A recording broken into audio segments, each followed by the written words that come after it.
Et pour commencer cette émission, je suis avec Sidney Rostand, bonjour. Bonjour. Vous êtes fondateur et CEO de Bioxégie, qui est dans le top 5 des startups mondiales spécialisées dans le biomimétisme selon Startup Insights. Moi, je voudrais d'abord qu'on fasse un petit point sur ce que c'est que le biomimétisme, parce que finalement, c'est vrai que ça monte un petit peu, mais c'est encore assez confidentiel. Est-ce que vous pouvez nous expliquer un peu le principe du biomimétisme ? En fait, le biomimétisme, c'est une approche de recherche et de développement, une approche d'innovation qui consiste à s'inspirer de ce que j'appelle l'ingéniosité, c'est-à-dire l'intelligence des mécanismes, des propriétés, des fonctions, parfois même aussi des comportements qui ont été développés par les organismes vivants pour innover. Donc en somme, la philosophie derrière le biomimétisme est très simple, c'est que la nature, ça fait 3,8 milliards d'années qu'elle développe des techniques pour faire face à ses environnements, et que finalement ces techniques sont ultra optimisées, super sophistiquées, et que ça peut être une source d'inspiration extrêmement intéressante pour créer les technologies de demain. Mais pourquoi on ne l'a pas fait plus tôt ? Parce que là, on sent un petit frémissement autour de cette approche technologique. Pourquoi on ne l'a pas fait plus tôt ? Parce que copier la nature, ça semble hyper évident. Quand on a commencé à faire voler des avions, l'idée, évidemment, c'était de copier les oiseaux. Enfin, voilà. Donc, comment ça se fait qu'on ne l'ait pas fait plus tôt ? En fait, s'inspirer de la nature, faire de la bio-inspiration, c'est pas neuf. Il y avait déjà Jules Verne, Léonard de Vinci, il y avait des inventeurs français comme Clément Ader qui effectivement se sont inspirés du vol des oiseaux, de principes de sustentation pour créer leur prototype d'avion. Donc c'est pas neuf. Et en fait, il y a même certaines technologies très connues, le Scratch, donc le velcro sur les chaussures, c'est inspiré du fruit de la bardane. C'est un ingénieur suisse qui a développé ça. Pas. Oui, c'est le fruit de la bardane. En fait, c'est le système de colonisation du milieu de la bardane. Donc plutôt que d'utiliser des abeilles, elle va utiliser ces fruits qui s'accrochent sur les poils en fait des animaux sauvages. Et un ingénieur suisse qui a observé ça sur son chien, il faisait une balade, c'était dans les années 50, donc c'était ça remonte, voilà, c'était il y a déjà plus de 70 ans, et pourtant c'était une bio-inspiration à l'époque. Et aujourd'hui, le velcro s'est démocratisé partout dans toutes les branches de biens de consommation. Donc c'est pas nouveau le biomimétisme. Sauf que depuis le milieu des années 90, début des années 2000, il y a une prise de conscience affirmée de la part des biologistes et des scientifiques, donc très en amont dans les centres universitaires, les laboratoires de recherche, qu'effectivement il y a intérêt à en faire plus. Ça se fait de façon finalement concomitante avec le développement de la conscience écologique, c'est-à-dire il faut trouver des façons de faire qui sont plus durables, qui sont inscrites dans le temps long. Et du coup, il y a cette double prise de conscience qui s'accompagne aussi d'une meilleure observation du vivant. On a des équipements plus sophistiqués, des microscopes à balayage électronique, etc., qu'on arrive à comprendre ce que fait la nature à des échelles très fines, microscopiques, nanoscopiques, et on arrive à les imiter.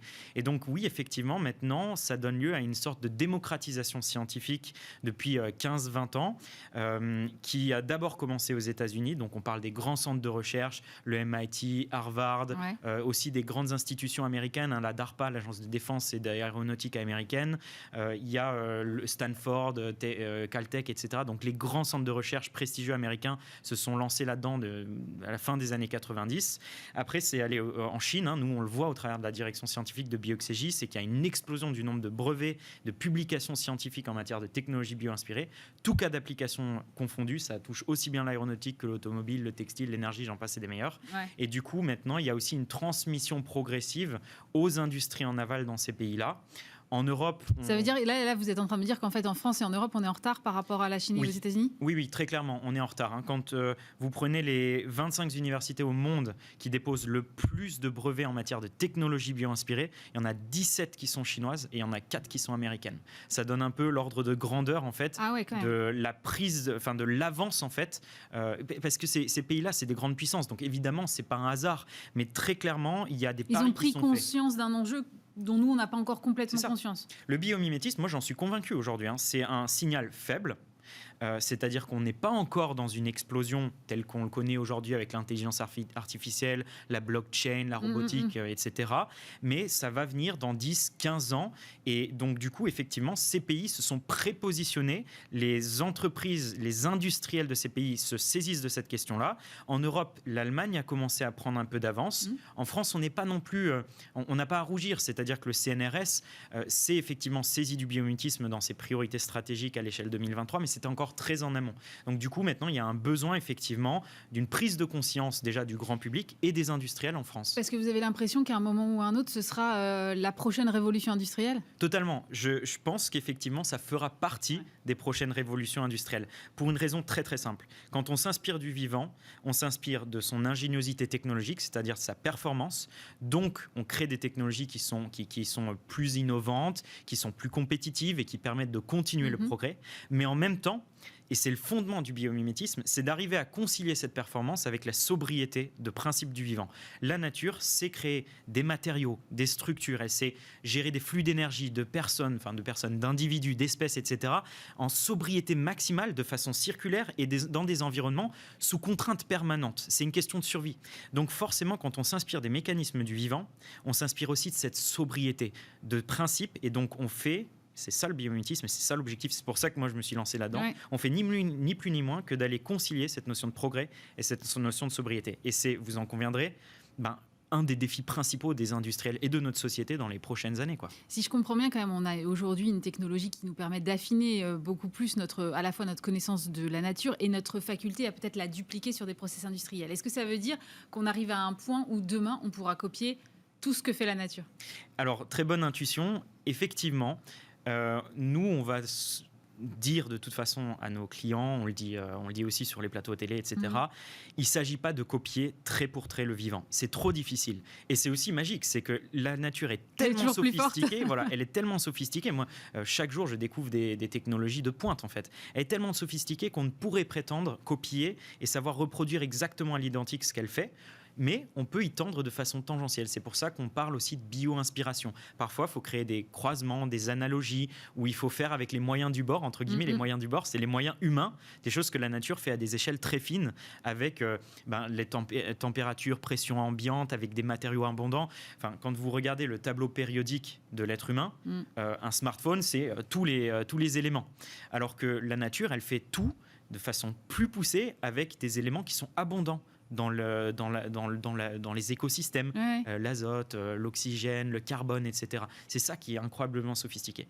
Donc, notre mission, je pense que c'est la mission de tous les biomiméticiens à l'échelle du monde, parce que c'est ça le nouveau mot, les biomiméticiens, enfin c'est un nouveau métier. Et bien effectivement, on va essayer de façon tangentielle à reproduire, mais sans jamais vraiment y aboutir. Alors l'idée quand même derrière, c'est d'aller sur des applications industrielles. Tout à fait. Comment est-ce qu'aujourd'hui, vous travaillez avec les industriels et comment ils vous perçoivent ? Est-ce que c'est quelque chose qu'ils arrivent à comprendre ? Est-ce qu'ils voient leur intérêt d'aller dans ces recherches-là qui, en plus, je suppose, nécessitent pas mal d'investissement et de R&D ? Alors, je ne vais pas vous le cacher, la première mission de Bioxégie, c'est d'abord de faire de la pédagogie, parce qu'effectivement, c'est complexe d'arriver à convaincre des industriels sur une notion aussi farfelue que le vivant. Je veux dire, quand vous allez voir un Dassault ou un Safran ou n'importe quel autre industriel, par exemple dans l'aéronautique, j'en parle parce que c'est un peu d'actualité, et que vous leur dites, écoutez, vous pouvez alléger vos structures grâce aux ailes des libellules, on peut éventuellement aller créer des nouveaux capteurs avec les yeux des libellules, etc. Tout de suite, en fait, vous voyez finalement ce côté très farfelu. Imaginez les ingénieurs dans les bureaux d'études avec 20 ans, 30 ans de carrière, etc. Tout de suite, c'est quelque chose de très disruptif pour eux. Donc, il faut accompagner ça avec déjà un discours. Est-ce qu'ils vous prennent au sérieux ? C'est ça, en fait. Voilà. Le risque, c'est de ne pas être pris au sérieux. Si vous mettez à leur parler des yeux des libellules, j'imagine que la première fois, ils doivent vous dire... Mais c'est ça, c'est complexe. Donc, il faut apporter des preuves. C'est aussi pour ça qu'on a notre direction scientifique, c'est qu'on apporte des preuves, on montre ce qu'on a fait, et au fur et à mesure, ça commence à se débloquer. Mais finalement, on doit convaincre au même titre que les premières entreprises dans le digital, il y a 20 ans, devaient convaincre de l'intérêt du digital. Peu à peu, ça va se débloquer, et là-dessus, je suis confiant. Donc nous, notre métier, il est ni plus ni moins que de développer une expertise crédible en France autour de cette notion du biomimétisme, et donc d'arriver en tant que bureau d'études et d'ingénierie à développer et concevoir des technologies qui répondent aux enjeux de nos clients industriels. Et c'est tout secteur confondu, et d'ailleurs on ne travaille pas qu'en France, on travaille en Europe aussi. Alors ensuite, une fois que vous les avez convaincus, ces industriels, comment est-ce que vous travaillez avec eux et comment... Deuxième question, est-ce qu'une fois que vous avez réalisé un prototype, vous arrivez à passer à l'échelle ? Parce qu'on a l'impression que c'est quand même quelque chose qui est assez technique et assez compliqué. Et tout l'intérêt de l'industriel, c'est ensuite de pouvoir évidemment le dupliquer. Alors, les industriels, ils viennent en fait avec des défis. c'est les défis de leur département R&D, département innovation. Donc, vous imaginez effectivement un Dassault, un Safran, un EDF, etc., qui viennent avec leurs défis industriels. Et donc, ils nous les expriment. Parfois, c'est très périmétré. Parfois, c'est des enjeux un peu plus vastes. Donc, on est soit dans ce qu'on appelle du problem solving, des verrous technologiques qu'on essaye de résoudre, soit dans du développement new product introduction, hein, donc dans du développement disruptif. Imaginez un train d'atterrissage à plus 10 ans. Imaginez un nouveau algorithme sur le réseau électrique français. C'est des genres de défis un petit peu projetés vers l'avenir, très exploratoires.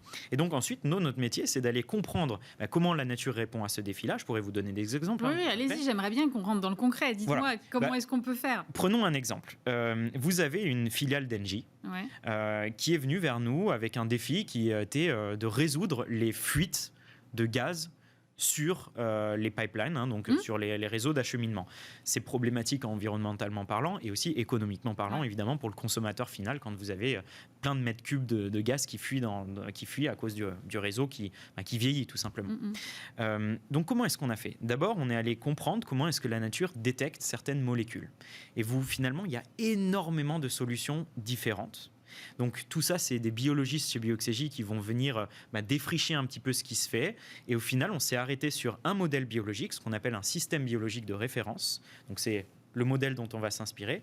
C'est le Bombyx du mûrier. Le Bombyx du mûrier, c'est l'adulte, le papillon adulte du ver à soie, qui doit repérer les femelles à plus de 16 km pour se reproduire.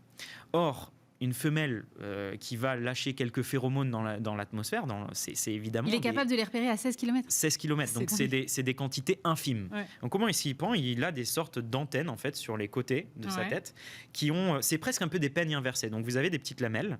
Ces lamelles sont poreuses et elles vont venir capter et fixer en fait des infimes quantités de phéromones. À vraiment des dizaines de kilomètres de distance. Une fois que c'est fixé, vous avez la membrane qui va commencer à vibrer. Et il se passe quelque chose. Voilà. Et en fonction de l'amplitude de vibration, vous êtes capable de plus ou moins déterminer, enfin le Bombyx est capable de plus ou moins déterminer la densité de phéromones présente dans l'air. Donc déjà c'est du hardware, mais il y a aussi du software, le comportement, c'est-à-dire qu'en fonction de son déplacement, de la température, du taux d'humidité, du vent, etc., il va aussi retrouver la source initiale. Eh bien nous, il faut vous imaginer que déjà on décrypte ce modèle biologique, il faut le comprendre, il faut comprendre comment ça se passe, et puis après il faut en créer un modèle technologique. Donc on fait de la conception technologique. Ce qu'on a fait, c'est qu'on a créé en fait une membrane avec des membranes métalliques. En fait, c'est pas des membranes biologiques, des membranes métalliques qui viennent fixer des molécules de THT qui sont présentes dans le gaz et qui donc fuient avec le gaz. On les fait vibrer de la même manière, et puis après on a tout un software, c'est-à-dire un algorithme qui est capable aussi de retrouver la source de la fuite. Résultat des cours. Aujourd'hui, c'est un prototype. Aujourd'hui, dans nos estimations, c'est 1000 fois plus performant que les capteurs optiques de détection de gaz. Je vous laisse imaginer évidemment le potentiel de cette technologie dans plein d'autres cas d'application. Détection d'armes chimiques, dans la défense, il y en a aussi. Détection de fuite, détection chimique. Dans la santé, ça peut être très intéressant aussi. Donc, c'est un des exemples, une des technologies parmi tant d'autres qu'on développe. Mais là, vous êtes encore au stade de prototype. Donc, comment est-ce qu'on industrialise après derrière ? Ça, le biomimétisme n'échappe pas aux règles de développement traditionnelles qu'on a dans l'industrie. D'ailleurs, nous, on utilise en fait ce qu'on appelle les TRL, qui parleront aux amis industriels qui nous regardent. Les Technology Readiness Level, ça a été développé par la NASA pour leur programme Apollo dans les années 60. Donc, c'est des leviers de maturité successifs. Donc, d'abord, vous êtes sur des concepts qui sont vraiment disruptifs, où vous établissez des premières lignes de concept. Ensuite, vous faites de la conception assistée par ordinateur, des premiers prototypes ou pilotes expérimentaux, et puis des pilotes industriels, etc. Tout ça, ça prend du temps. Et finalement, Bioxégie aujourd'hui a 3 ans. Les technologies qu'on développe sont tellement complexes qu'en fait, le plus grand des programmes qu'on a débuté au début de notre entreprise, aujourd'hui, il est prêt à être commercialisé, mais à peine. Tout ça, ça prend du temps. C'est pas aussi facile que créer une application, etc. C'est vraiment complexe. Et Bioxégie s'y prend pas. 3 ans, ça me paraît pas non plus... Ah bah si, quand on parle quand même de technologie à des échelles très... Non, mais ça me paraît pas très long, c'est ça que je veux dire. Ah oui, non, mais justement, c'est pour vous dire, c'est que la plupart... Je m'attendais à ce que vous me disiez, on sera prêt dans 10 ans, quoi. Donc, non, ça dépend. Si évidemment, on travaille sur des composites, des matériaux composites ultra précis ou des médicaments qui doivent être aussi validés par les industriels avec lesquels on travaille, évidemment, ça prend du temps avant d'être commercialisé. Mais finalement, on a déjà des projets qui durent 12 mois, 14 mois, parfois 3 ans, effectivement. La plupart du temps, on s'y prend quand même bien. Et d'ailleurs, d'ailleurs, ce qui est très intéressant, c'est qu'on ne travaille pas seul. C'est ça ce qui est génial en matière de biomimétisme, c'est qu'on peut utiliser les compétences nationales. En fait, on travaille avec des laboratoires, les unités mixtes de recherche du CNRS, des laboratoires ici en France, l'école des ponts et chaussées quand on travaille sur du BTP par exemple. Enfin, c'est ça qui est incroyable, c'est qu'on n'est pas seul en fait à faire ça. Vous avez l'impression qu'en France, il y a quand même justement un écosystème qui est prêt à vous aider dans vos recherches. On a beaucoup critiqué la recherche française ces derniers temps. Est-ce que vous pensez qu'au contraire, elle est là et elle vous accompagne bien comme il faut? Alors, la recherche française, je pense, d'expérience, n'est pas forcément autant habituée, par exemple, que la recherche, je suis franco-allemand, je le vois en Allemagne, que la recherche allemande ou la recherche anglo-saxonne dans son lien avec les industriels. Donc, la courroie de transmission est plus complexe, on le sait. Mais pour autant, et c'est ça qui est génial, c'est qu'on a des compétences vraiment très poussées qui nous permettent d'aller finalement orchestrer sur des sujets particuliers, des spécialistes, des laboratoires, des techniciens de laboratoire, etc. Et du coup, la plupart du temps, on crée des projets tripartites entre Bioxégie, son client industriel et un laboratoire en France. Et je pense que c'est ça qui permet aussi de réindustrialiser notre pays et de fixer des compétences sur le sol national. À un moment, il faudra structurer une filière.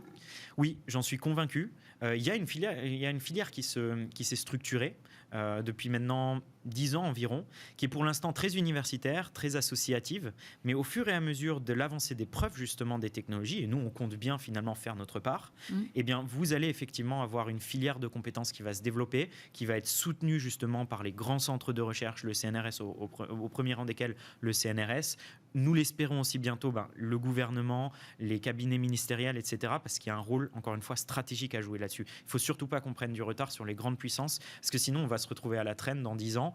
Un peu comme avec les GAFA, on va avoir la même expérience. Il faut créer des champions nationaux. Heureusement, nous, on a été quand même assez bien soutenus par certains acteurs. On commence à être vraiment soutenus aussi par nos clients industriels et parfois aussi les COMEX de grands groupes français. Donc, tant mieux.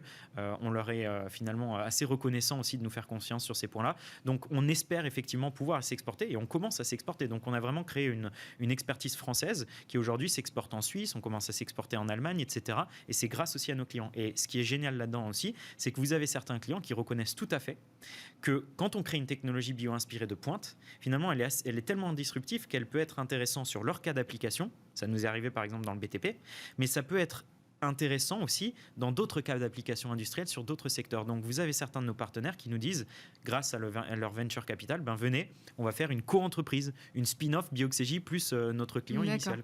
Donc effectivement, on espère aussi créer des champions nationaux ou en tout cas des startups de la deep tech biomimétique dans ce cadre-là. Alors, on parle beaucoup évidemment de tous les défis environnementaux en ce moment. Vous pensez que le biomimétisme aujourd'hui, c'est la seule façon de répondre aux défis de la soutenabilité? Alors pour moi, c'est pas la seule façon, mais pour moi, c'est une façon de le faire. Déjà, bon, ça me concerne à titre personnel. Je pense que la transition écologique, elle ne se fera pas qu'avec de l'innovation. Elle se fait aussi par repenser nos modes de production économique, repenser notre mode de consommation, etc. Cela dit, l'innovation est utile pour faire de la transition écologique. Ça, c'est normal. Il faut transformer nos technologies. Et dans ce cadre-là, je pense qu'effectivement, le biomimétisme est une des meilleures solutions dont on dispose. À titre plus large, on appelle ça les nature-based solutions, c'est-à-dire toutes les solutions technologiques qui se basent sur le savoir-faire du vivant. Et moi, j'en suis convaincu, et en tout cas Bioxégie, vous pouvez compter sur nous, fera sa part là-dessus, c'est qu'effectivement, ça sera une des dimensions principales des transformations écologiques. Et d'ailleurs, c'est là-dessus que nous challenge nos clients industriels. C'est clair et net. Ils veulent faire du biomimétisme pour arriver à remplacer leurs matériaux, trouver des nouveaux ingrédients, trouver ou alléger le poids de certaines technologies, réduire leur consommation électronique, énergétique, etc. Donc, en fait, oui, on est à fond dans la transition écologique, mais on n'est pas la seule solution. On sera une des principales, je pense, dans 10 ans. Merci beaucoup, Sidney Rostand, fondateur et CEO de Bioxégie.